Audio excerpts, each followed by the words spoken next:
안녕하세요. 오늘은 5월 5일 어린이날입니다. 수요 예배 시간인데 슬기로운 신앙생활 55번째 시간으로 우리 함께 하겠습니다. 오늘 함께 나눌 제목은요. 기업 물을 자가 없게 하지 아니하셨도다 라는 제목으로 나누겠습니다. 본문입니다. 룻기 4장 13절에서 15절입니다. 이에 보아스가 룻을 맞이하여 아내로 삼고 그에게 들어갔더니 여호와께서 그에게 임신하게 하심으로 그가 아들을 낳은지라. 여인들이 나오미에게 이르되 찬송할지로다. 여호와께서 오늘 내게 기업 물을 자가 없게 하지 아니하셨도다. 이 아이의 이름이 이스라엘 중에 유명하게 되기를 원하노라. 이는 내 생명의 회복자이며 내 노년의 봉양자라. 곧 너를 사랑하며 7 아들보다 귀한 내 며느리가 낳은 자로다 하니라. 아멘. 사람은 계획을 하고 선택을 합니다. 우리의 삶이 모든 것이 계획이고 선택이죠. 사람은 선택을 합니다. 사람은 어떤 선택을 합니까? 무엇을 먹을까? 무엇을 마실까? 그리고 무엇을 입을까에 대한 선택입니다. 우리는 얻기 위해 노력하고 더 나은 미래를 계획하고 선택합니다. 사실 우리의 삶에, 우리의 선택에 어떤 고상한 이유가 있나요? 사실 정직하게 우리의 모습을 보면 잘 먹고 잘 사는 게 우리의 목표일 때가 많습니다. 인간의 목표는 사실 무엇을 먹을까, 무엇을 마실까, 어떻게 하면 더 얻을까, 내 행복, 내 만족이 우리의 행동과 선택의 이유일 때가 많은 것 같습니다. 하나님의 계획입니다. 하나님의 계획. 근데 그 가운데서 하나님은 하나님의 계획이 있으시죠. 하나님의 계획은 인간이 다 알 수 없는 그런 계획입니다. 하나님은 그 계획을 또 반드시 이루어 가시고요. 그러니까 우리가 겸손해야죠. 하나님께 우리의 인생이 달려있기 때문입니다. 사람의 인생은 나의 노력에 달린 것 같아도 그렇지 않죠. 하나님께 달려 있습니다. 그게 우리의 고백입니다. 사람은 사람이 이루고자 하는 일을 위해 달려가지만 하나님은 하나님의 이루실 일을 향해 실수 없이 가십니다. 인간의 트러블입니다. 인간이 고민하고 선택하고 그 길을 걸어가는데 트러블이 있습니다. 인간의 목적은 무엇을 먹을까입니다. 인간의 뜻, 인간의 바람이죠. 어떻게 하면 내가 얻을까? 어떻게 하면 내가 오늘 더 행복할까? 이걸 고민합니다. 그런데 하나님은 하나님의 계획을 이루십니다. 그러니까 인간의 뜻과 인간의 계획과 이 하나님의 계획, 하나님이 이루실 일이 부딪힙니다. 사람의 입장에서는 그러므로 하나님이 계획을 이뤄가시는 과정이 트러블처럼 느껴질 때가 많습니다. 왜 그렇습니까? 인간의 목적과 하나님의 목적이 다르니까요. 하나님의 계획과 인간의 바람은 다르니까요. 그러니까 인간 입장에서는 트러블이 발생합니다. 그렇죠? 자, 예를 들어 보겠습니다. 성경에 등장합니다. 아브라함과 사라의 계획입니다. 아브라함과 사라의 계획은 뭐냐면 사라의 여종을 통해서 후손을 이어갑니다. 이게 아브라함과 사라의 계획이었어요. 그런데 하나님의 계획은 무엇이었습니까? 사라의 태가 다 끊어지고 나서 그때 이삭을 낳게 하셔서 이삭을 통해 후손을 이어가게 하시는 게 하나님의 뜻이었어요. 그래서 예수 그리스도께로 향하는 그 구원의 역사를 이뤄가고자 하셨습니다. 하나님의 방법으로요. 그런데 문제가 있어요. 사람의 입장에서, 인간의 입장에서는 더 큰 트러블이 생기는 거예요. 사라는 여종을 통해 후손을 낳자 자신의 수치가 없어질 거라고 생각했어요. 그런데 오히려 반대로 사라의 여종 하갈은 임신함으로 사라를 더 무시하고요, 더 치욕을 줍니다. 그러니까 사라의 입장에서는 더 큰 트러블이 일어난 거죠. 제자들도 그렇습니다. 제자들도 예수님을 따라갈 때에 제자들의 목적은, 제자들의 계획은 예수님이 정치적인 왕이 되셔서 이스라엘을 구원하기를 원했습니다. 근데 예수님의 계획은 달랐어요. 예수님은 십자가에서 죽으셔서 온 민족을 구원하는 게 예수님의 계획이었습니다. 그러니까 십자가에서 예수님이 죽을 때는 제자들의 입장에선 트러블입니다. 말도 안 되는 트러블이죠. 그 가운데서 우리는 트러블이 있어요. 인간에게는 트러블이 없을 수가 없어요. 그 가운데서 그 트러블 속에서도 하나님의 계획을 신뢰하는 것이 믿음입니다. 오늘 본문의 룻기에서도 나오미의 트러블이 있습니다. 우리 나오미의 트러블이 뭐였는지 한번 보겠습니다. 먼저 물질적인 트러블입니다. 자, 룻기 1장 21절 전반부 말씀인데요. 내가 풍족하게 나갔더니 여호와께서 내게 비어 돌아오게 하셨느니라. 나오미는 물질적인 트러블을 겪습니다. 나오미는 유다를 떠나서 모압으로 이사 갑니다. 모압으로 이민을 간 거예요. 그때 이미 풍족했습니다. 그런데 10년이 지나서 다시 베들레헴으로 돌아올 때에는 남의 집에서 보리 이삭을 주워 먹음으로 생계를 연명하는 거지가 돼서 돌아옵니다. 나오미와 그의 남편 엘리멜렉은 가난해서 모압으로 간 게 아닙니다. 아마 그들이 이미 가진 게 많았거든요. 아마 모압 땅에 가서 흉년을 피해 모압 땅에 가서 더 좋게 살려고, 더 경제적인 기반을 더 튼튼히 다져서 성공하겠다는 계획을 가지고 모압으로 떠난 것 같습니다. 그런데 10년이 지나서 돌아올 때에는 거짓골로 돌아오는 것입니다. 나오미의 트러블 두 번째입니다. 사랑하는 가족을 떠나보냅니다. 룻기 1장 3절 5절입니다. 나오미의 남편 엘리멜렉이 죽고 나오미와 그의 두 아들이 남았으며, 말론과 기륜이 두 아들입니다. 말론과 기륜 두 사람이 다 죽고 그 여인은 두 아들과 남편 뒤에 남았더라. 예, 사랑하는 남편과 사랑하는 아들들을 다 떠나보냅니다. 사실 이 외국에서 생활한다는 게 얼마나 두려움이 많았겠어요, 여인이. 예, 지금도 그렇겠지만 그때는 더 심했겠죠. 낯선 땅에서 새롭게 시작하는 건데요. 그런데 여인이었던 나오미는 남편 엘리멜렉을 믿었습니다. 그동안 가정을 잘 이끌었던 남편입니다. 그리고 장성한 두 아들을 보니까 너무나 소망이 있습니다. 그런데 나오미의 트러블은 뭐냐면 얼마 안 돼서 남편이 세상을 떠났습니다. 그리고 10년쯤 되니까 두 아들이 또 세상을 떠납니다.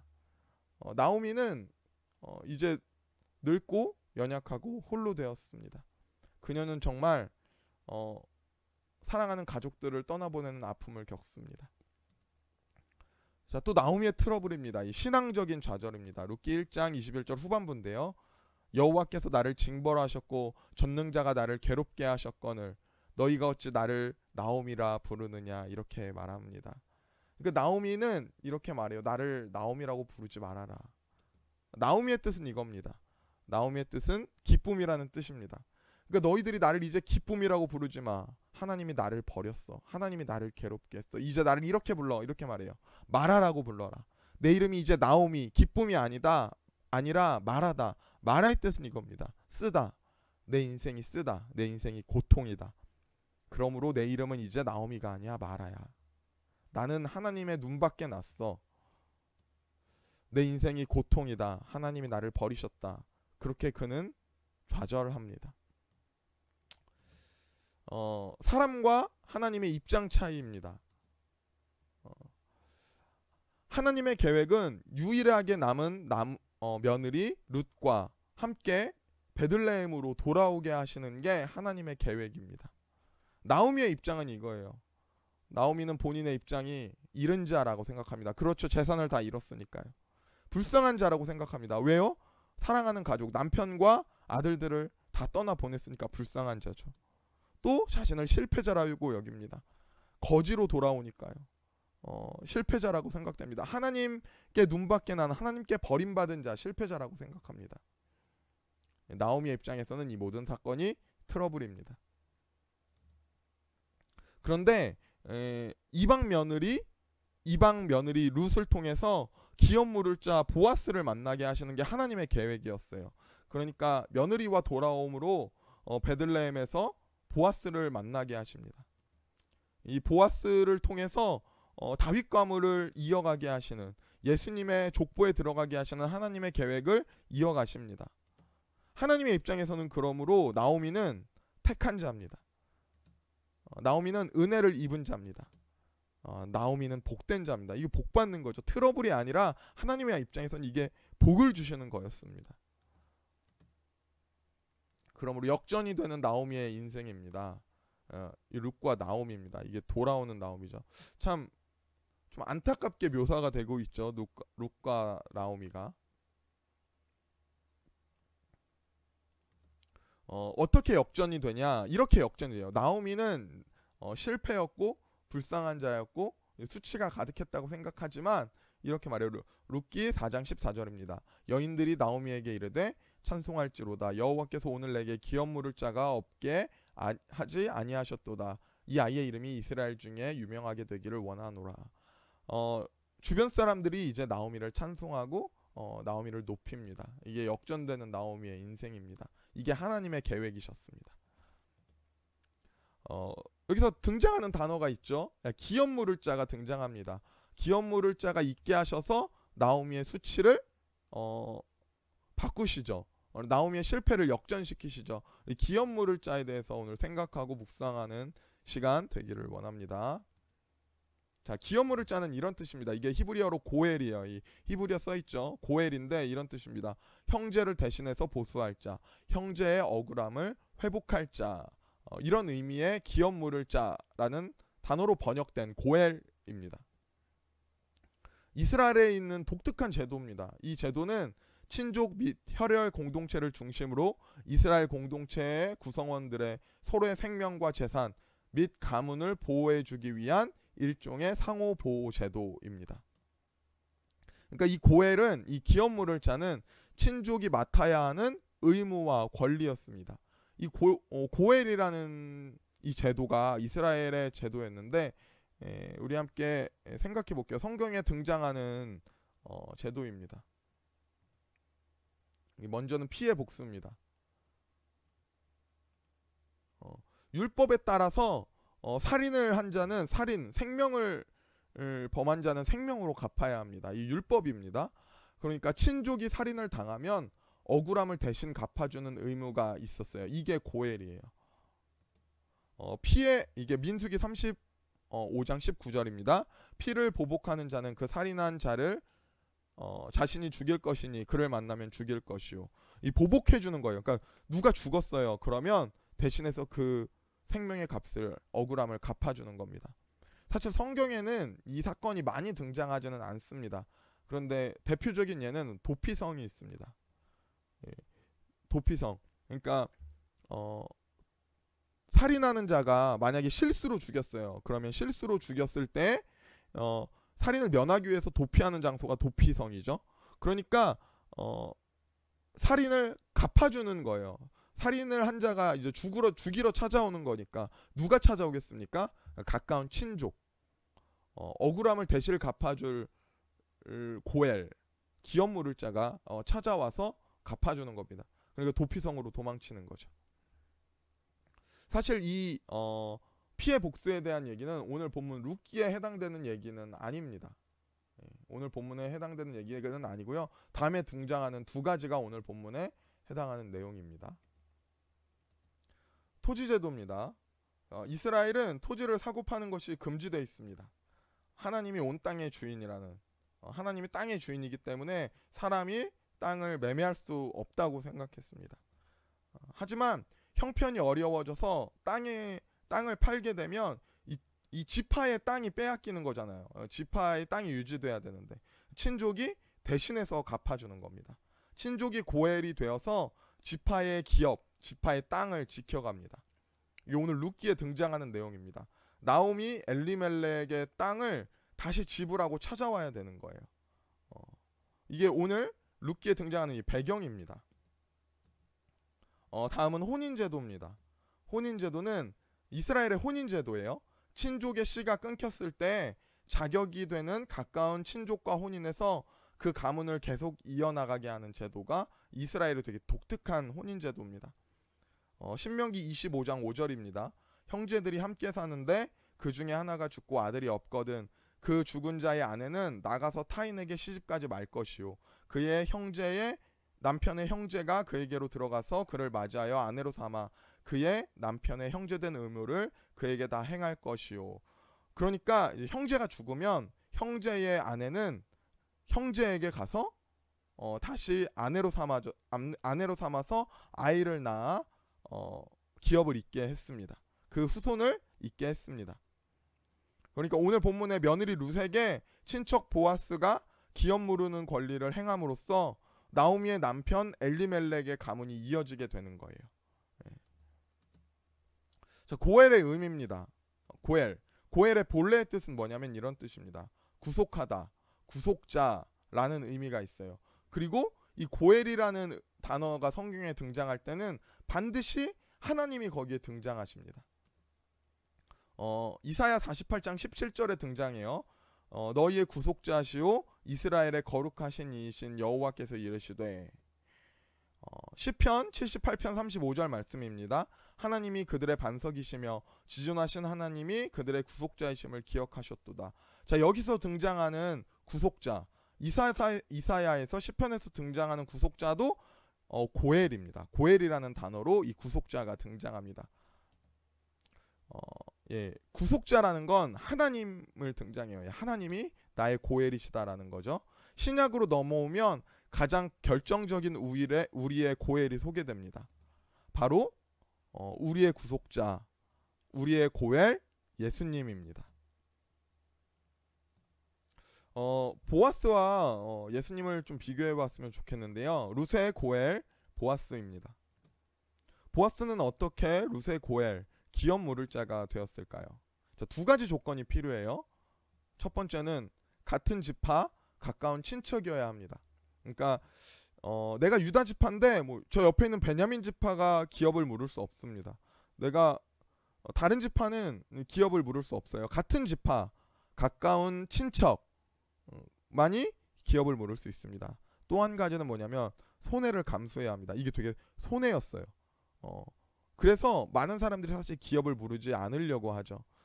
괜히 내 자식도 아닌데 내 형의 기업을 내 형의 후손을 이으려고 하지 않습니다. 잘 손해를 감수해야 돼요. 그리고 땅을 내가 대신해서 지불해 줘야 되잖아요. 내 재산에 피해가 있는 거예요.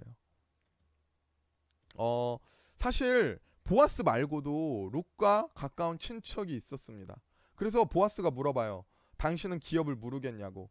그러니까 그 사람이 뭐라고 말하냐면 기업을 물은대요.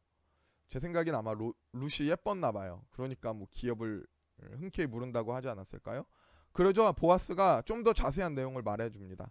당신이 기업을 물으려면 땅을 사야 됩니다. 당신에게 재산의 손해가 있을 겁니다 라고 말해요.